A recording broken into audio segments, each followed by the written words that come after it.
Every team, every topic, everywhere. This is Believe. This episode is brought to you by Nourish by Nature Made, the #1 pharmacist-recommended vitamin and supplement brand. Nourish is a personalized vitamin regimen customized to you. Backed by 45 years of science, they remove the guesswork from your vitamin regimen. With thousands of happy customers, Nourish is a trusted supplement brand by many. Visit Nourish.com to create your customized package today.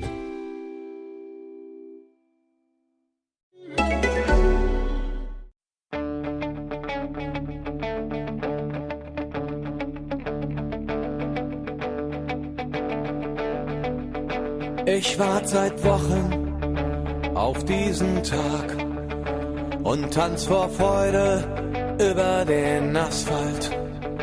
Als wär's ein Rhythmus, als gäb's ein Lied, das mich immer weiter durch die Straßen zieht.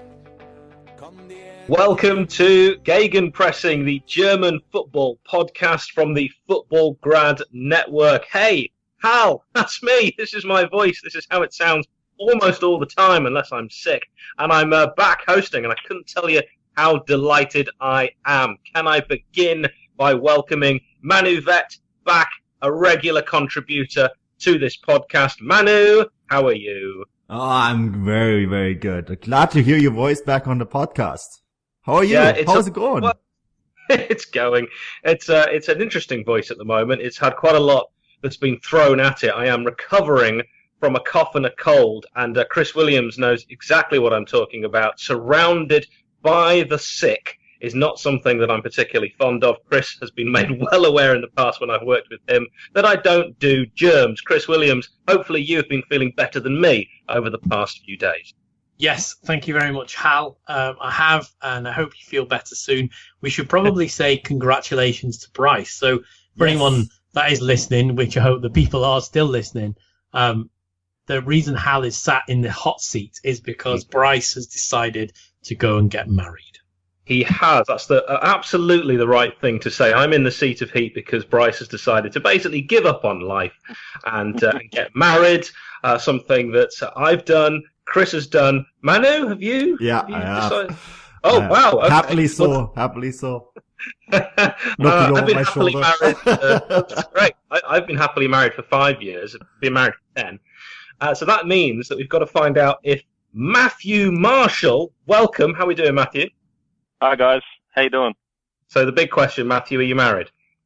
I was married. Great. Well, does that count? Yes, that counts. Brush that Awkward one. brush, go, move on. So, I believe anyone single out there looking to meet... No, let's move on. That's not what this podcast is about. There's plenty of other podcasts that deal with that kind of thing. So, Matthew, for those that haven't heard your dulcet tones before, please tell us a little bit about yourself. I'm living over in Germany and hitting up a lot of Bundesliga games and reporting for Full Football Grad Network and having a great time. I've been on the road the last few days. I've been to 3 games, 3 draws in the Bundesliga this weekend, and I've been to every single one of them. So fantastic. But no, I don't mind a draw, and we got plenty to talk about, so looking to get stuck into it. Oh, excellent. Okay. And Chris Williams, of course, you regularly from the UK, but you also do travel overseas, correspondent for a number of outlets. But we know you from the Football Grad Network, and you've been on this podcast many times before. So good to have you back. I'm just going to, before we dive into specific games, run through some of the results. It was a fantastically exciting weekend of action. Obviously, therefore, I start with Stuttgart 0, Dusseldorf 0. But not all 0-0s are boring. We'll find out if this one was very shortly. Nuremberg 2, Hannover 96 0. As a Hannover 96 fan myself, that one stung. Wolfsburg 1, Freiburg 3. Augsburg 2, Werder Bremen 3. Hertha, they dispatched Borussia Mönchengladbach by 4-2. What was arguably one of the games of the weekend. Hoffenheim 1, Borussia Dortmund 1. But there's plenty more behind that scoreline than meets the eyes. I know Matthew can elaborate on. Schalke 0, Bayern Munich 2. My early season prediction of Schalke winning the league looking more and more stupid as the weeks go by. Bayer Leverkusen 1, Mainz 0, and Frankfurt and RB Leipzig played out a 1-1 draw. So if you didn't know the results before, you can now work out which games Matthew went to from those scores. And next time he goes to a game, get a bet on at least 0-0. So Matthew, can we start with you? Stuttgart against Fortuna Düsseldorf.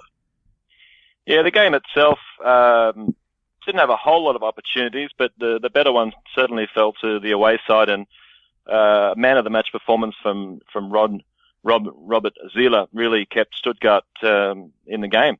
And yeah, I just wanted to talk about Stuttgart as a whole and just say that at the beginning of the season, I didn't have a whole lot of confidence in the project there under Tayfun Korkut. And I think what's happened in the first few weeks of this season is really just shown me that I got zero faith in Korkut getting to the end of the season.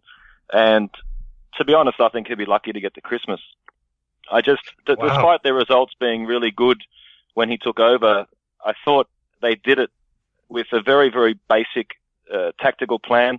Just a straight up 4-4-2 with two deep lying central midfielders, which isn't the worst thing in the world, but when you don't have much variation, the other teams are going to figure it out. And I think that's what's happening now. And they've only scored in one of their opening 5 games of the season, including that 2-0 defeat in the first round of the Pokal up at Hansa Rostock. And I saw them at Mainz on opening day. I watched that game against Freiburg last week, and I was at the game on Stuttgart. So seen them a few times, and unfortunately, I just don't think there's much going on for Stuttgart or Korkut. I mean, we saw in this opening, in the game against Dusseldorf, he opened with Akolo on the wing and Nico Gonzalez out wide, which was a little bit different from his standard 4-4-2. But then early on in the second half, he canned that and went back to his trusted 4-4-2 with Gonzalez up front with Mario Gomez. But look, we've already seen Holger Badstuber beaten for pace pretty alarmingly against Mainz, which might put him on the outer. Benjamin Pavard is really holding this team together. I'm not a huge fan in Askasiba. He was a turnstile at times in this game as Dusseldorf went straight through the middle and just carved them up, really. So I just wanted to say that I just don't see anything really positive at Stuttgart at the moment under Korkut, unfortunately. And like I say, I'd say he's got next to no chance of getting to the end of the season and lucky to get to Christmas. But Dusseldorf were organised here. I thought the wingers, Jean Zimmer and Rahman, were pretty good. Bodzek was good in the holding midfield role and well organised under Friedhelm Funkel, and they'll be difficult to beat. It's a good bet. It's a good bet to bet against the Stuttgart coach getting fired because it's a coaching graveyard. Yeah, it certainly is. Chris, I have to say the term turnstile as an insult that Matthew threw at us there, I'm going to start using that in regular parlance, and I'm going to kick it off with you. Chris, you're a turnstile. Just think that's one that we'll now hear amongst the youth being thrown out. That's a brilliant one. I remember someone calling me a trumpet once. I think, forget it, I've got a turnstile for you. Well, and I'm also call you a rusty old turnstile. Brilliant. If Ron Robert Zieler wanted to just regularly practice repelling shots, he could have just stayed at Hanover. Just advice for you, Ron. Now, that was an excellent summary of Stuttgart against Fortuna Düsseldorf. And Saturday's matches, of course, you mentioned, Matthew, that you also went to another game that was a draw. And in fact, I saw a little bit of your review on Twitter of another of those games. Do you want to talk us through Hoffenheim, Borussia Dortmund? Yeah, this was a really good game. I had a look at the replay, actually, and maybe Dortmund had some legitimate claims for a penalty early on when Pulisic went down on the edge of the area where Schultz maybe stepped on his foot. But overall, Hoffenheim should have won this game. They had much better chances. They had a goal that was ruled out. I think they ruled it out for offside. At the time, I thought it might have been for someone holding, but looking at all the replays, it looked like it was offside, and I don't know how that was called. But either way, Hoffenheim should have won this game. They had better chances. They went the man up. I mean, it was a bit of a dodgy call, you might say, on Abdou Diallo for the straight red, but regardless, Mahmoud Dahoud should have been sent off about 10 minutes before for a pretty blatant second yellow card. But yeah, they were kicking themselves, Hoffenheim here, especially after, as I say, going a man up with 15 minutes to go, but they couldn't hold on. And it was pretty poor defending because the one man you want to try and wrap up in a situation is Marco Reus, and he came alive in the closing stages. And for the build up to the goal, they left him wide open, and he ran to the byline and crossed for Pulisic, who had a really good game, and scored the equaliser. But yeah, Hoffenheim will be really unhappy with this, I would say. But on the other side, they'll be really happy with Joel Linton, who just continues to improve. He started every game. He's got all the skills, all the attributes. He's got physique, size, speed, footwork, left foot, right foot. And if he continues to improve, he's going to be a massive player for Hoffenheim. And, similar things with Dortmund. I think they really need Alcacer to come back. He's missed a couple of games with injury, but still a work in progress there. And Kagawa got the start here. But, really enjoyable game, but Hoffenheim should have taken all 3 points. And Matt, thoughts on Mario Götze being left out again? Götze is one of those that he left, he's come back. Does he actually need to leave again to rekindle his career? It's interesting, Götze. It's hard to see how he fits into this team at the moment. We've seen Favre go with the 4-3-3, and he could slot into that on the wide central midfield position. But in the 4-2-3-1, he could probably do a job in the number 10 position too. So I don't know what's going on here. There's something going on that we don't know about, I'm sure, behind the scenes. And we'll just have to wait and see what happens. But so I should have mentioned also that Hoffenheim had a wonderful chance to win this game in the last minute with Schultz crossing the ball for Belfodil, who came off the bench. And from about a yard out, I think he missed it 4 yards over the bar. Yeah. Well, you don't want to do that. Well, I did the match report on this one, and I still don't understand how he missed that one, because that was, I think everyone in Sinsheim thought that was going in. It's really incredible how wasteful Hoffenheim have been, and maybe to make the crossover to the Champions League game, because it was the exact same story there. That they, for about 70 minutes, they dominated Shakhtar Donetsk and were not able to score that winner, that game, that goal that put the game away, and instead Shakhtar Donetsk equalized, right? And I think it's been really something that they have been struggling with, despite the fact that they are playing basically against Shakhtar Donetsk. They were playing with 4 strikers because their entire creative midfield was out. So Joel Linton was actually playing in a midfield role, which I thought was very interesting. But it's really interesting how Hoffenheim are just not able to convert some of those big chances, despite the many strikers that they have in their lineup. Yeah, absolutely. And Dortmund, they won in the Champions League against Club Brugge, or Brugge, as some people say, in my opinion, incorrectly. I actually went to Club Brugge to have a little look in the club shop when I was on holiday. And I went in and I said, do you do tours of the stadium? And the woman said, no, this is impossible. Not like, not today, or come back later. And I was like, right, I'm not going to buy a shirt. And then I looked around, they were really nice, and I still bought one. So I think she won. Not the best game in the world, but Dortmund did get their victory. I don't know why I bothered watching that game. It really was not the pick of the Champions League action. We'll actually get to some more of that European action. But before we move on from this game, Chris, off the pitch, there's also been some trouble. Explain the situation.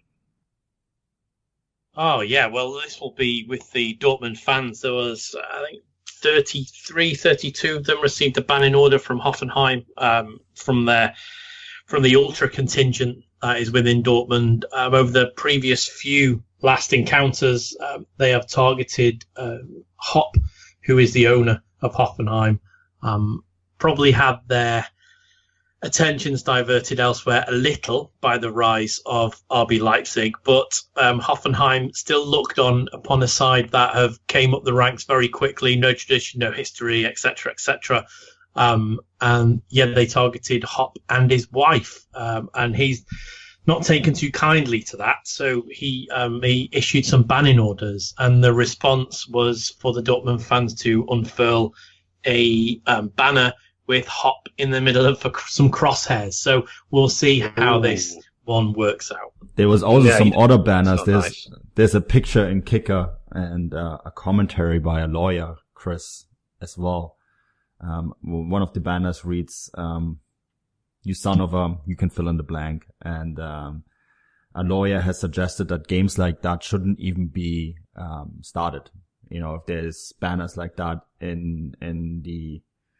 at the Dortmund end or the away end and targeting individuals or officials. A game like that shouldn't be even started. And I mean, we discussed this off the pod a little bit, right, Chris? The history behind this, because this goes back to 2009 when Hoffenheim were first promoted.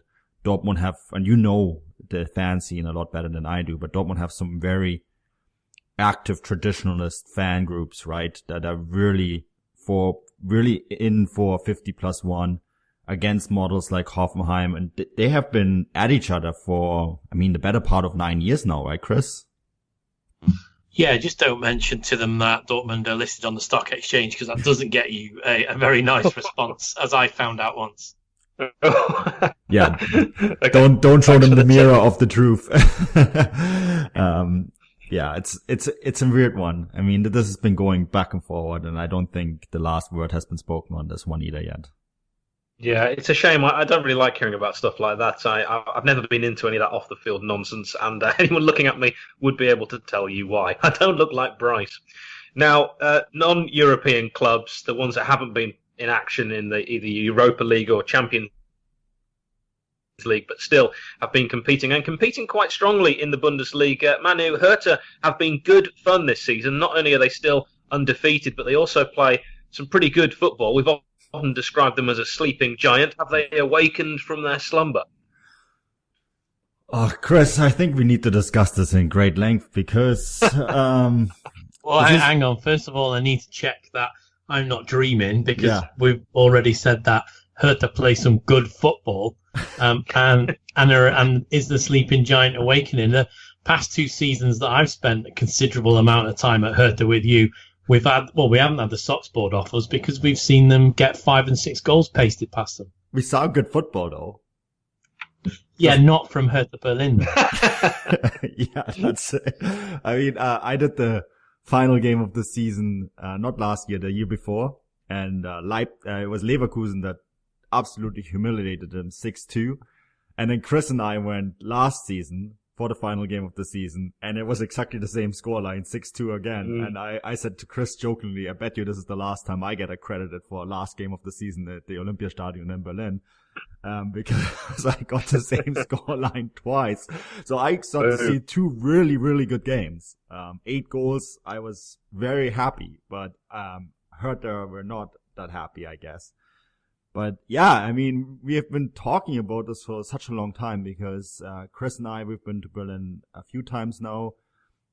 We love going to Berlin. We love spending time there. We think it's a great city. It's a fantastic place. It's a fantastic place to do our yearly football grad trip. But for some odd reason, Hertha just doesn't hold up the standard that the city of Berlin puts out there. You know, everyone talks about Berlin being such a hip and modern city, attractive for young people, a place that you want to go to. And then you take that long S-Bahn ride or U-Bahn ride, out to the Olympiastadion, which is, I think, is a beautiful stadium, but it's just a bit too big for Berlin, for Hertha. It's great at the yearly Pokal final. It's great when the national team play there because they can sell it out. But it's just too big of a facility for Hertha. And the problem is, of course, when there's only 40 to 50,000 people in that stadium that holds 75, it seems a bit empty. And that emptiness is, of course, then magnified by 100 when the team on the pitch doesn't play the most attractive football. It's always been result-oriented football. But that's changed, this year. I think that, you know, they have a very, very good youth academy. Berlin has always been a melting pot for very good young players, to come through there. Just to name a few, the 2 Boateng twins went through, Berlin's youth academy setup. Niko Kovac, the current coach at Bayern Munich, he's actually a Hertha Berlin product as well. So there's a lot of big name individuals that have come through the setup, but they just not been able to really leave a mark on Hertha themselves. But currently there's a lot of young players coming through. And one of them is, of course, Arne Meyer, who's been a standout. And then, of course, they have been excellent in signing the likes of Lazaro. Dilrosun has been the early signing of the season, fantastic player. And then Duda, Andre Duda, who has been injured for the last 2 seasons, he's been the player of the season so far for me. So lots of positives going on at Hertha. And I think, Chris, it's about time, isn't it? Yeah, it is. And I'm being shocked, actually, at the type of football that they have been playing. It's been exceptional at times. I can just think back to that game that we saw last season where they could hardly keep possession of the ball. The distribution was really poor. Their position on the pitch was awful. If you compare that to this game especially, I thought they were excellent. I think it probably helps that Dardai changed the way they've played a little bit with his tactical formations, but he seems to have the players now that interlink well together and that are able to perform at the top end of the pitch. Obviously, Ibisevic has got a couple on the weekend. They're also getting goals from their both right and left backs at the moment, bombing on with the wing backs. So yeah, it's good times for them. I'm just hopeful that they can keep it up. And then if they do that, my only fear would be next season, because we saw what they were like when they got back into Europe. It wasn't the best. And then obviously you've got all the problems, squad depth. Can they then start playing on a Sunday and a Thursday, week in, week out? But at the moment, I think we should just enjoy Hertha Berlin's football for what it is, and long may it continue. Yeah, quite agree with that. And hey, Chris, if Manu doesn't like big stadiums unfilled, we better not take him to Hampden for a Queen's Park game. Or to the Etihad. Oh, wow, too soon. By the way, do you remember Ludacris, the rapper? I'm sure I'm not the only millennial on this podcast. I'm very much hoping that Duda says his name. Duda! Nope, just me. Okay, good. To be someone listening that will get that reference. Now, Bayern, clinical in the Champions League and in the Bundesliga. Of course, those are words that have been said in that order before. They're playing under Kovac so well. I know previously on this podcast you've asked if we underrated him, but such a focus on simply getting the job done, Manu. Yeah. I think it's okay to be wrong. We do get things wrong. I think we got this one wrong. Kovac has been remarkable. I think for me, it's really outstanding. And I chatted with, you guys off the pod about this. It's really interesting how his team management is, I've not seen anything like it at Bayern before. When they go up by 2 goals, they just manage the game. They just let the ball circulate. Their squad is a little bit thin at the moment. They have a lot of injuries, and they don't seem to be faced by that at all because Kovac is very good in his game management, and that's something that we've of course questioned because we saw at Frankfurt they always played that high power football, and that was something that we asked ahead of the season. And we remember Chris and I, we discussed this. Actually, after the Pokal finale, how is Kovac going to do the game management, the team management at Bayern? And I think he's done a remarkable job. They only have 16 fit field players at the moment because of so many injuries. So what do? They go to Benfica, they score 2 goals, and then they just let the ball circulate for a good 30 minutes, right? They basically did the same against Schalke, they did the same against Leverkusen. It's really remarkable how they are able to conserve their energy to really draw out games. And I think for me, that is maybe the most remarkable thing that Kovac has done, to say, okay, boys, I know under Pep Guardiola, you played the kind of football where you smashed 5 or 6 goals past your opponent. But then by April, when the big games came, you were out of steam. We're not going to do this. We're going to manage every single game. And I think that efficiency is probably the scariest part about Bayern at the moment. Matthew, what have you made of Kovac and the job that he's done? It'd be amazing if he was actually able to win the treble with Bayern. No one would have seen that coming. Yeah, it would. I think he has the benefit of being able to go in there and just simplify things. There's not a whole lot that needs to be done with a team that's just has so much star quality. You know, you just put the players in the right positions and let them get on with the job. I'm not really surprised that they're dominating, and like Manu said, they're winning every game easily.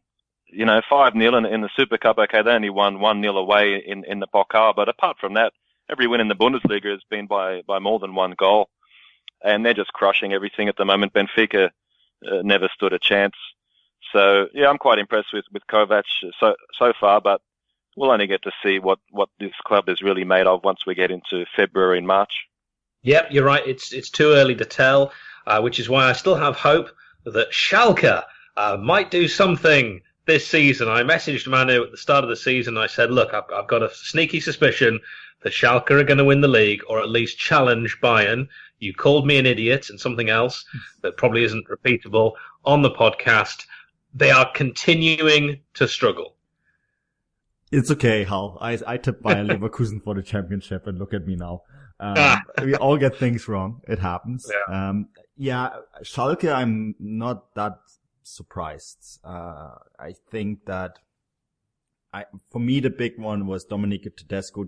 Is he going to be able to take the football that he played last year and turn it and evolve it, right, into something different? And I think, and this is something else, Chris, we discussed this. Schalke really benefited from the other teams being poor, the likes of Dortmund being poor, Leverkusen being poor.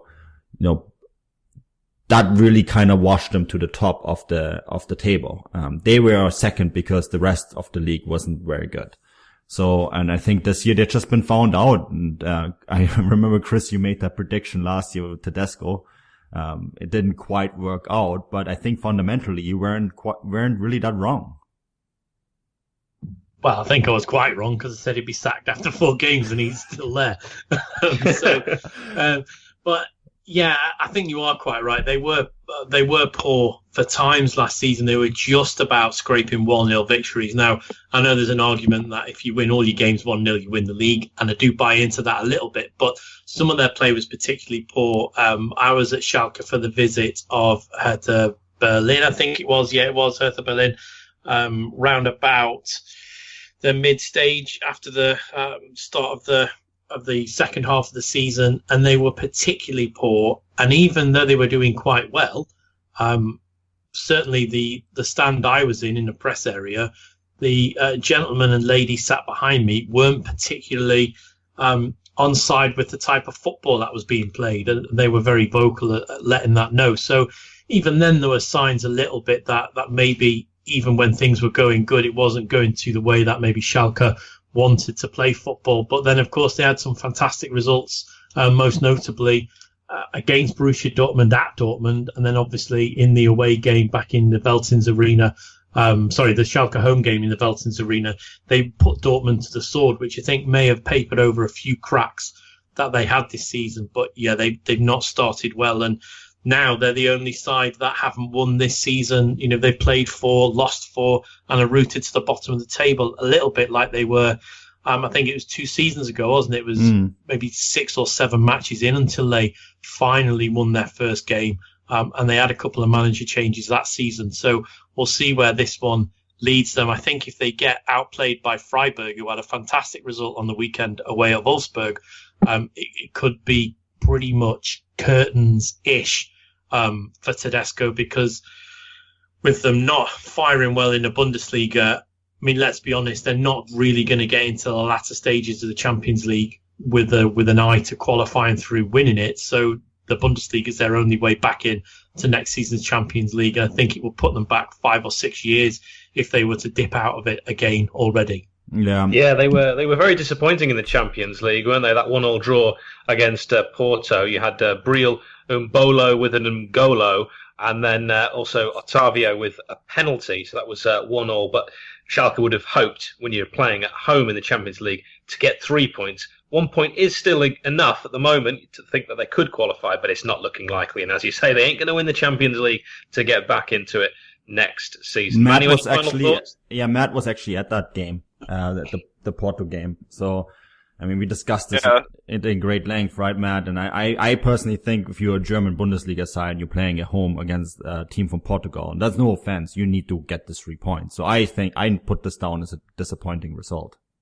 I thought they competed quite well against Porto. I like what Tedesco did with he basically sacrificed a forward and went with 3 central midfielders in Bentaleb, McKennie and Serdar.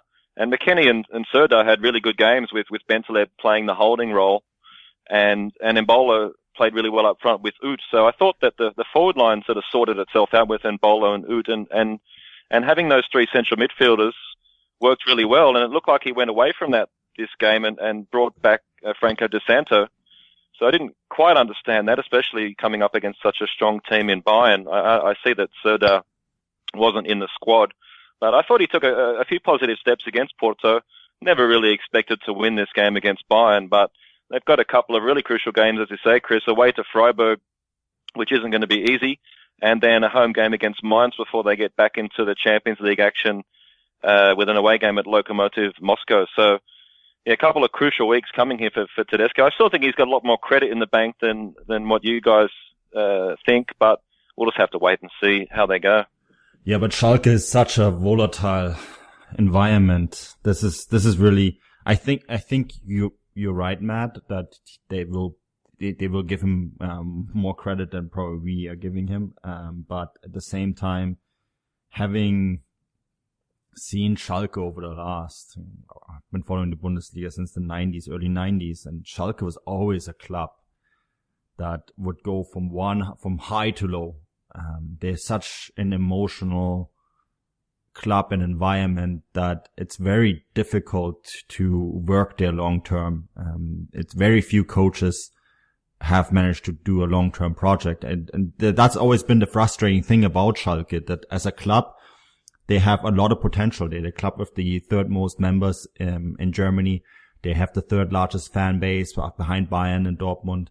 They are a giant, and I'm not saying a sleeping giant. They are actually a giant, not just in Germany, but on the European level. But for some odd reason, they just can't get that consistency. It's just up and down all the time. And Chris is quite right. Even last year, when they were winning games, even that was not good enough for a lot of the fan base, because it wasn't beautiful football. Because when they played during the high times, when they were really successful in the 40s, 50s, and 60s. And I know this is a long time ago, but a lot of people in the Ruhrpott have long memories.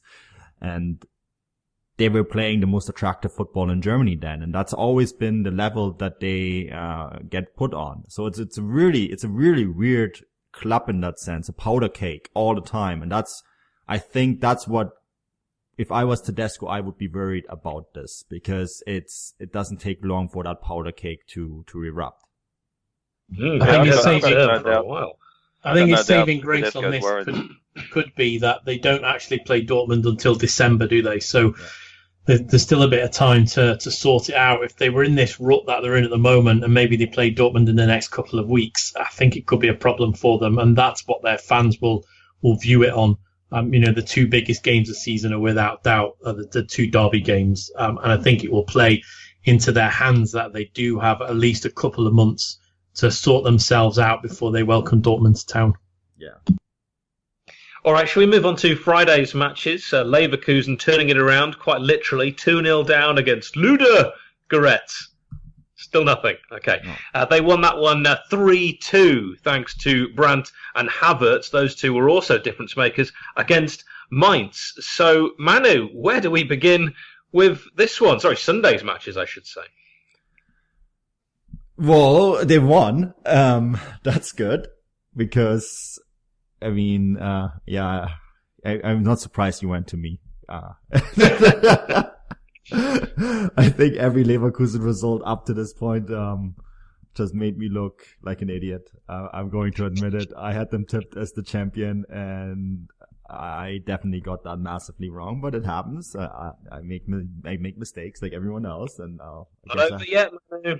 A lot of games still to play. No, it's not going to happen. No, you're not going to win the championship. I think they could still do well. I mean, they had a similar start last year, and then it was only goal difference that kept them out of a top 4 finish, right? So I think that they could still compete for a Champions League spot. I think there's a lot of things there. But I think at the same time there's also a lot of problems.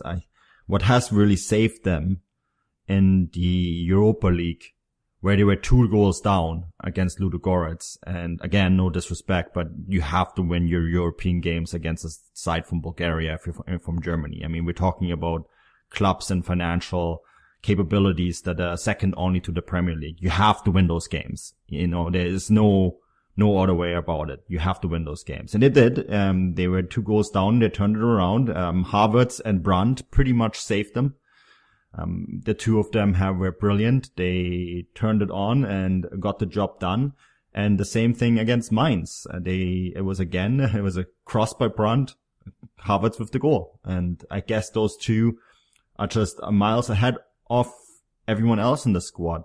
Now, some people say, well, there isn't any character in this team, that the defensive setup doesn't work. And I think there's some truth to that. At the same time, you look at the talents that they have in this team. I think that they should be doing better. And,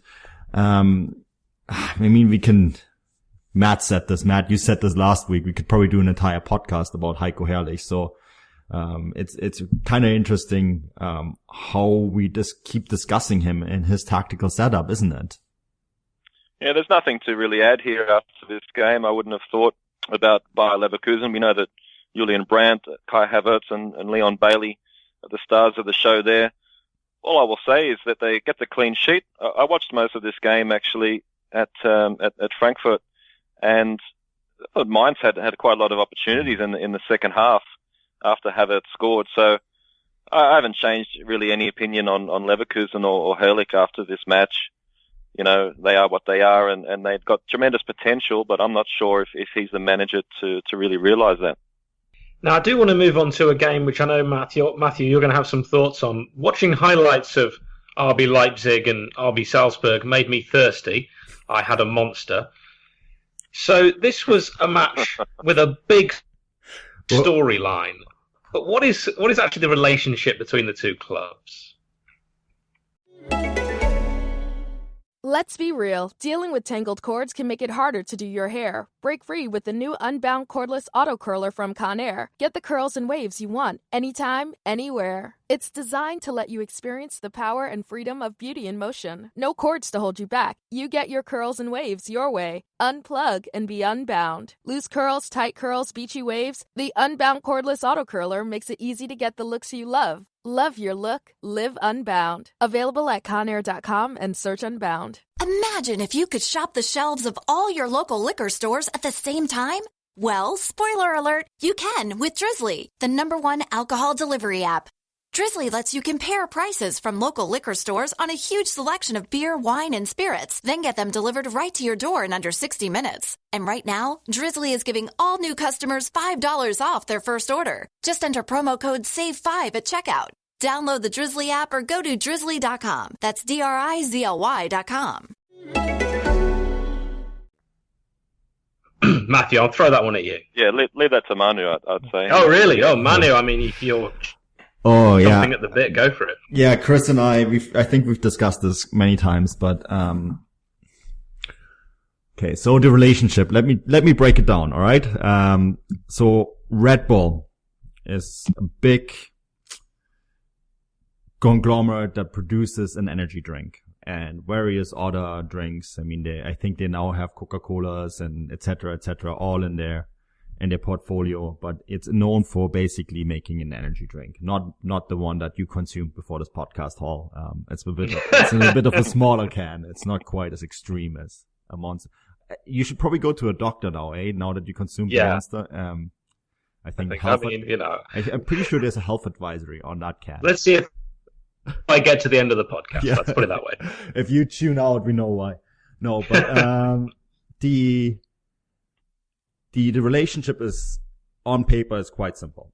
I'm saying on paper because that's the only thing that counts when you look at UEFA licensing. UEFA cannot go and investigate what's being talked about. They can only investigate what's on paper. On paper, it's quite simple. Currently, RB Leipzig, right? Rasenballsport Leipzig. Not Red Bull Leipzig, Rasenballsport Leipzig. They are a membership club with 17 members. Yes, all those members are high-ranking officials at Red Bull, but they are a membership club of 17 members. That membership club owns the limited liability corporation that runs the soccer business. Every club in Germany is like that, right? They have 50+1% of the voting right at that LLC. But that LLC is owned by 99% by Red Bull, the corporation in Austria, right? So that's the setup at RB Leipzig. On paper, RB Leipzig is not owned by Red Bull. Only the operation that runs the football club is owned by Red Bull, right? Which in turn is owned 50 plus 1% by the 17 members that all work for Red Bull. Yeah. Trust me, on paper, Red Bull does not own RB Leipzig, even though it really does sound like they do. In Salzburg, in Austria, you can have corporations own football clubs. It's not like Germany, there's no 50 plus 1. So in Salzburg, it was quite simple until 2 years ago. Red Bull was the owner of RB Salzburg, and the club was even called Red Bull Salzburg. Very simple, straightforward, they were the owner. Now, in order to get licensing with UEFA, they had to completely disentangle the two clubs, right? UEFA looked at the ownership construct at Leipzig and said, well, yes, on paper, the membership club owns Leipzig and Red Bull only owns the operations that runs the football. But of course, Red Bull has a say in the club, even if it's only 49%. So you can't have that. You can't have Red Bull own 49% of one club and 100% of another club. UEFA doesn't allow this. So then Red Bull said, okay, fine, we sell Red Bull Salzburg. They sold it and they turned it over to the membership club. Now Red Bull Salzburg is a membership club and Red Bull is only the sponsor. On paper, they only sponsor it, right? That's the relationship there. It's no ownership, sponsorship. So that's how they were able to disentangle it. They then installed a new sporting director because Ralf Rangnick actually used to be the sporting director of both clubs at the same time. And the club in New York. To just throw that into the mix. But we leave that alone because otherwise it gets complicated.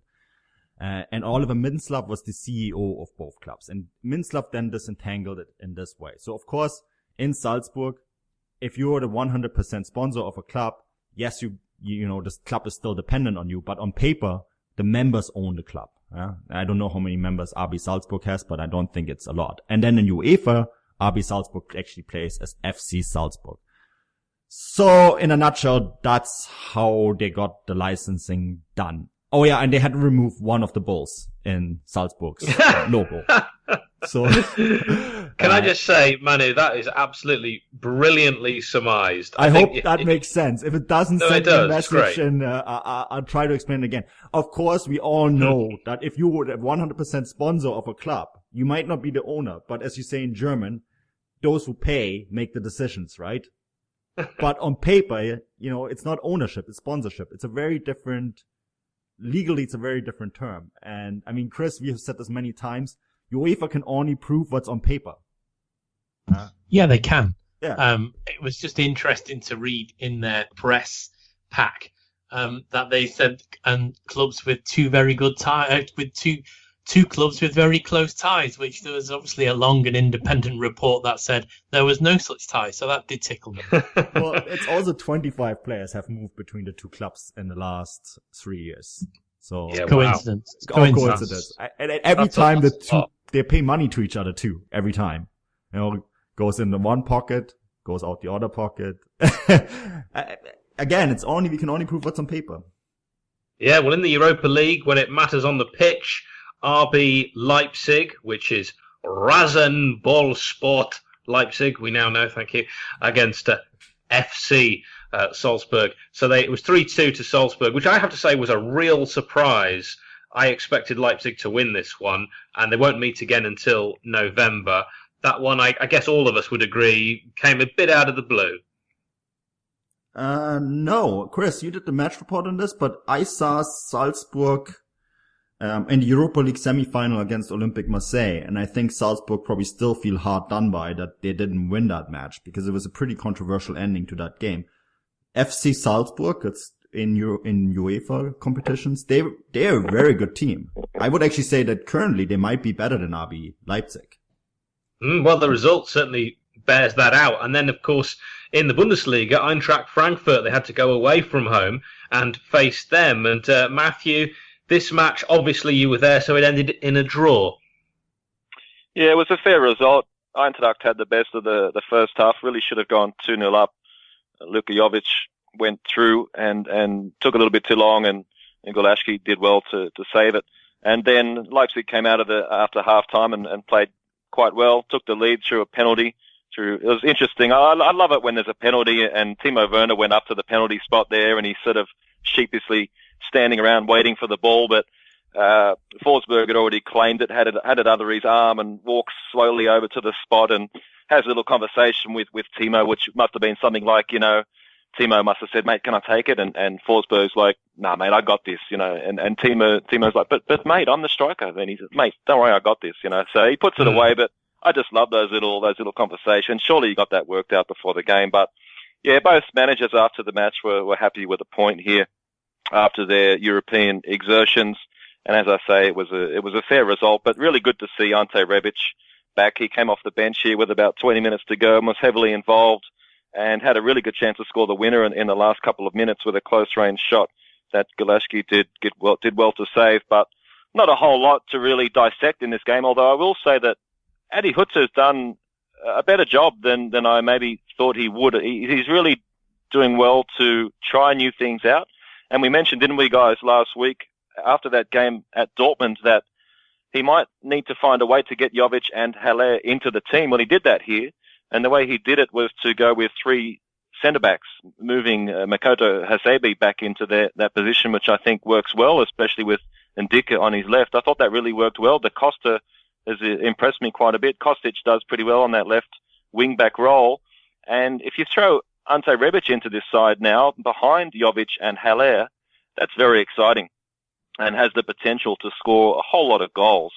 And he has a lot of options in central midfield. So still going to take Hutser time to figure this out. But what I like about his approach is that he's trying a lot of different things out, trying different players in different positions and formations. And I've got a bit of faith that slowly but surely he'll sort this out. And Frankfurt should finish in top half again. In the Europa League, it was Marseille 1, Eintracht Frankfurt 2, Lucas Ocampos, Lucas Toro, and Luka Jovic. So that's completed where we look there. But actually, this is, and I hope I'm going to say this right, an Englische Wochen, which means an English week, and that means midweek games. So, Manu, no time to breathe. What are the big games to watch out for? Well, yeah, we got, it's not only Englische Wochen, it's also Oktoberfest, in Munich. Yeah. And I saw some of your pictures. I'm amazed you're still able to talk to us. No, I'm actually still in Canada. I'm flying. When this podcast comes out, I'm probably somewhere over the Atlantic. Okay. And then I know, Matt, you are going to the Oktoberfest. I'll see you tomorrow, I guess. Before the. Yeah, I'll be down in München for that and the game. That'd be good. Yeah, we'll both be at the Bayern game. I got the confirmation, from FC Bayern today for the accreditation. So there will be something special coming your way, on Football Ground Network. So I'm arriving in Munich and basically straight from the airport to the Allianz. No time for jet lag for me. And then, so that's obviously a very big one. The Oktoberfest is a very special time in Munich, and, 1860 got to open the Oktoberfest on Saturday. It didn't go so well for them, in their home match in Liga 3, but Bayern, are playing their first Oktoberfest game now on Tuesday against Augsburg. And Augsburg, of course, it's only about a 70-kilometer drive from Munich. So this is, not necessarily a big game. I expect Bayern will crush Augsburg, and this is not because I do not have the most love for Augsburg, as Chris and Matt know, but I think that's just the reality of what's going to happen. And so that's a big one to watch out for me. Another big one, and not a lot of people will have this on the radar, is Dortmund against Nuremberg. And I say this because Nuremberg actually have a fan friendship with Schalke, which actually makes Dortmund against Nuremberg a rivalry, something that not a lot of people know. And so I think that's a good match to look out for. Well, yeah, I mean, it's going to be quite an exciting midweek, and you'll be there, Manu. So can we expect regular updates? And we should head to the website, which really is my excuse to give you now the chance to plug the Football Grad Network in all its glory. Yeah, so I'm doing Bayern Augsburg, and then on Wednesday, something a bit special. I'm going to the other Munich derby, or the S-Bahn derby as they call it, because it's only an S-Bahn stop, or the suburban train ride stop from Giesing, where 1860 play, to Unterhaching, where Unterhaching play. And so I'm doing that game. I got the accreditation confirmed for that. So it's a derby week on the Football Grad Network for German readers. But yeah, so we got Bayern against Augsburg previewed. We got Dortmund against Nuremberg previewed. And then we have a bunch of other content coming your way at Football Grad Live. Matt, you had a couple games as well, and then I think, Chris, you're probably going to do 1 or 2 games as well, at least coverage, right? So there's going to be tons of coverage coming up this week. Yeah, I'll be at the Mainz-Wolfsburg game. Looking forward to that. I love going to the Opel Arena. And I'll be at the Bayern München game, but as a drunk spectator and not part of the press contingent. Excellent. Chris, anything you want to leave us with before we all disappear? I know Manu's got a flight to catch. No, all good. You can catch everything that we're doing at the places that you and Manu and Matt have already said. Fantastic. Well, I'm only speaking for me, but I thought that went very well. Bryce, who knows when he'll be back? I guess he's got a honeymoon or something. I believe I read about those. They sound fun. So, guys, thank you very much. Manu, safe travels and all that. Gegenpressing podcast. We'll be back whenever it's back.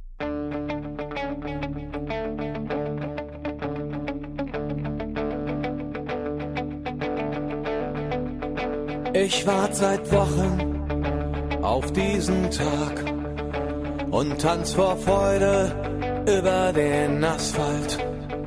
Als wär's ein Rhythmus, als gäb's ein Lied, das mich immer weiter durch die Straßen zieht. Komm dir entgegen, dich abzuholen. We can get anything delivered from furniture to toilet paper. And now, adult beverages with Drizzly. Drizzly lets you compare prices from local liquor stores on a huge selection of beer, wine, and spirits, then get them delivered right to your door in under 60 minutes. And right now, Drizzly's giving all new customers $5 off their first order. Just enter promo code EASY5 at checkout. Download the Drizzly app or go to drizzly.com. That's DRIZLY.com.